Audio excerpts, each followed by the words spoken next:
بسم اللہ الرحمن الرحیم۔ خلیفہ ہارون الرشید حج کو جاتے ہوئے کوفہ میں چند روز ٹھہرے، پھر جب وہاں سے کوچ کیا تو اس کی شاہانہ سواری نہایت شان و شوکت سے حضرت بہلول مجذوب رحمت اللہ علیہ کے پاس سے گزری۔ حضرت بہلول رحمت اللہ علیہ نے ہارون الرشید کو دیکھا تو آگے بڑھ کر کہا، اے امیر المؤمنین، مجھ سے ایک حدیث سنتے جاؤ۔ سنو۔ حضرت عبداللہ عمری رضی اللہ تعالیٰ عنہ فرماتے ہیں کہ ایک سال نبی کریم صلی اللہ علیہ وسلم حج کو تشریف لے گئے تو مینا میں آپ کی سواری اس صورت میں گزری کہ آپ ایک اونٹ پر سوار تھے اور آپ کے نیچے ایک سادہ سا کجاوا تھا، اور حضور اکرم صلی اللہ علیہ وسلم کی یہ سواری بغیر کسی دنیاوی دبدبے کے گزری۔ پس اے ہارون، تم بھی بغیر کسی تکبر اور دبدبے کے انتہائی تواضع سے گزرو۔ یہ حدیث سن کر ہارون الرشید رونے لگا۔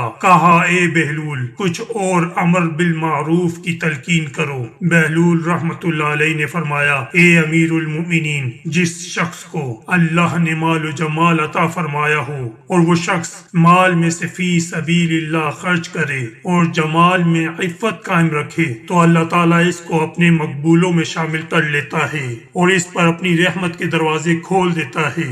ہارون الرشید نے کہا، اے بہلول، اگر تم پر کسی کا کچھ قرض ہو تو بتائیں تاکہ میں ادا کر دوں۔